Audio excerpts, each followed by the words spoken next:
You watch their TV and they are showing that there are sirens going on, civil defense raids going on. So you want to create war hysteria?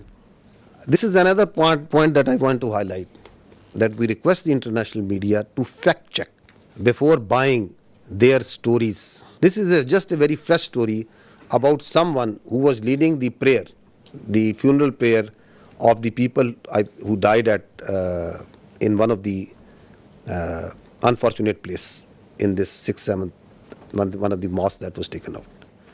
And the Indians started planting that this person who was leading is brother of someone whom they claim. You people are much more informed than me on this, huh? So they started saying, no, listen to this. It's again sad that how people fall prey to these cooked up stories. So this is the British High Commissioner in UK. Now he is showing, the Indian High Commissioner in UK, he is showing this man and claiming him to be brother of this person. The founder of the terrorist groups that you're mentioning. Look who's behind him. Look at the coffins there. They have the Pakistani national flag. Masood Azhar's brother has been killed in operation. So at least match your notes. Your High Commissioner in UK is saying that this man is leading the prayers. Your media is saying he has died.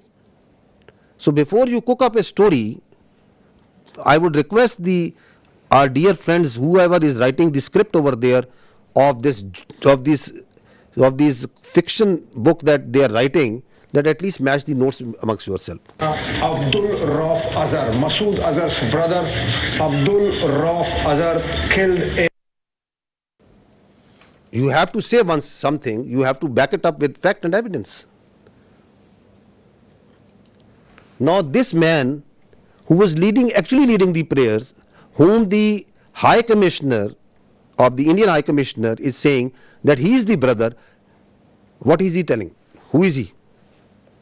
This man is Hafiz Abdul Rauf and he is telling who am I?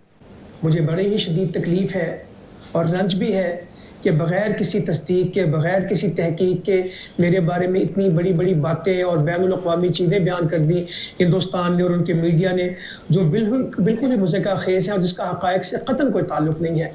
मेरी ज़िंदगी सबके सामने है। मेरे माँ बाप उस्ताद थे, मैं ख़ुद तालीम दोस्त आदमी हूँ। मैंने पहले कॉलेज में पढ़ा, स्कूल में पढ़ा और बेहतरीन मेरी एजुकेशन रही। So this man is a local politician. This is his, he belongs to a political party also. This is his date of birth. He has a son, he has 3 daughters, and that's simply what the man is. He is not his brother, not at all.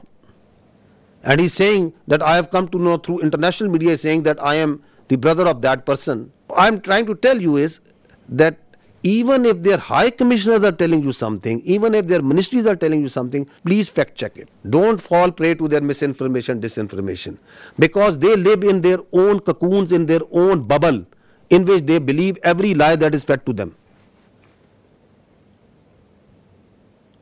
India has become a disinformation, misinformation churning machine, and the only thing that can counter this is fact and reality.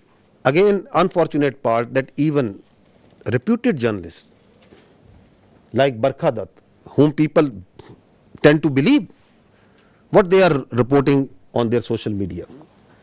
Breaking: a Pakistani pilot is in Indian custody. More details awaited. India thwarts multiple missiles and drone attacks by Pakistan on Jammu, Pathankot, and so many others. So once their person's position of authority inside India, like their high commissioners, like their spokespersons, they'll tell you lies after lies, then perhaps they are not at fault. But it's responsibility of a good journalist to fact check. Why we are requesting you this? Because once this process, this conflict that is going on, India is going to put a lot of lies, fabricate lies, keep on feeding it to you, media, international media, on hourly, on minute by minute basis. Please fact check it. So she is a responsible journalist, Barkha Dutt. But she also fell prey to this bundle of lies that is coming from them. And then people listen to her and journalists like them, and then they start believing. More such examples of lies and lies and lies. More lies. We just wanted to give you the total of the drones that we have shot down so far is 77. These are at multiple places. This collection process of these war trophies is going on. Now, I would say that what they are playing right now on their media, this is phantom defense. Again, this is what they have taken out a page from the history. That was in 2016. US journalists must be remembering that after the Uri incident, they came out with a phantom strike. Their DGMO and their officers came and they started claiming that we have gone inside Pakistan and we have done this and that, and we checked and there was nothing. Absolutely nothing that has happened. And they claimed it. They still claim it. Like the way Abhinandan, the pilot we captured, they shot down 2 aircraft and they awarded him with one of their gallantry awards. Because they don't want to face the reality. So, from the following that model of phantom strike, now we see phantom defense. That Pakistan has attacked multiple places and we have defended. Great, we have done great job, okay. Show us the electronic signature. We have shown, we can show you for each and every projectile that is coming, every drone that is coming inside. We can show you the debris. They send drones, we show you debris. I can lay down and fill this room, half of this room will be filled by the debris of the Indian drones. Because we don't lie. If we had casualties, we took the media, international media, to each and every place where they struck. We don't lie, we don't hide. So this is it. And if your air defense is so strong that you have taken out each and every missile and every drone, I'll ask you just one question. On night of 6th and 7th, once you shamelessly attacked holy places, the mosques, you attacked the innocent civilians. You came out with all your numbers in the air. Your whole air defense was lit up. You came at the time and place of your choosing. And after you have released weapons, only after that, once our air force struck back, why couldn't you take just one of our missiles?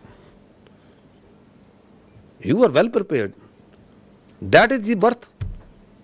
And now once you call this phantom defense, then everything is going up and everything is being neutralized. Have some common sense, my dears, at that side before you start conjuring up stories. So far, 33 Pakistani Shaheed, 62 injured. That's the cost that we have paid. And I'll tell you, I have told you before, each and every drop of blood is in our conscience, in the conscience of these armed forces, the people and the state of Pakistan. You can't get away with it. Thank you. Bismillahirrahmanirrahim. Ladies and gentlemen, I am the Deputy Chief Air Operations. On behalf of the Chief of the Air Staff and the whole Pakistan Air Force, I would like to avail this opportunity to first of all thank Allah, the Almighty, and dedicate this historic face-off to the Pakistani nation for their trust and faith in the armed forces.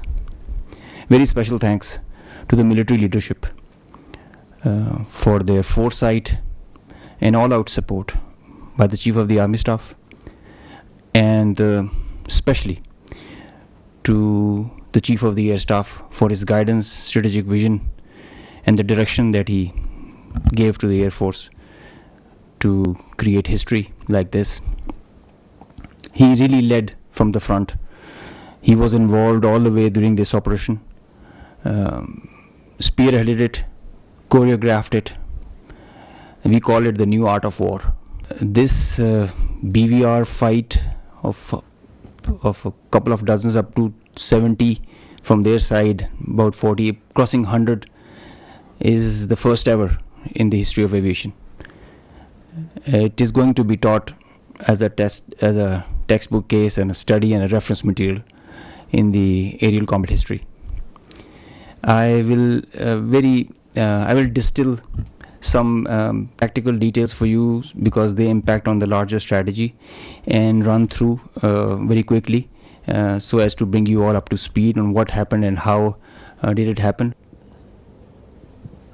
This is the Indian side, this is the Pakistani side. We had some gaps in the north, center, south, and AEW just to support it. And the IF fighters started an initial build-up that was picked up from the north and the center across IB at 0010 hours. And by that time, PAF had initiated its response within 2 minutes. By 0012, our response was activated. The IF started to get their fighters get airborne in large numbers. By the time it has come to 12:30, we were pretty sure that this is going to be the day and the time to knock some sense into these guys once again. So we commenced our multi-domain operations, the pride and joy and the new concept of war that we have. This is the picture that's getting jumbled up. We have huge number of IF fighters that are stacked up in azimuth and in vertical all across, and the PF DCA response is in position. The complete package, when it gets into shape, it is on 4 axes, and we perceive that they will have 4 incisions just to embroil. Up to 60 aircraft, including 14 Rafales, were electronically ID'd by all through our electromagnetic operational environment. We call it the EMO. So by the time they were in air, we had sorted out and contracted all fighters and accounted for. The 60 number, that augmented to 72 through their scrambles that kept on coming just to reinforce and supplement and to saturate the air defense. They thought they could do that for the Pakistani ADG, air defense ground environment. The complete DCA package response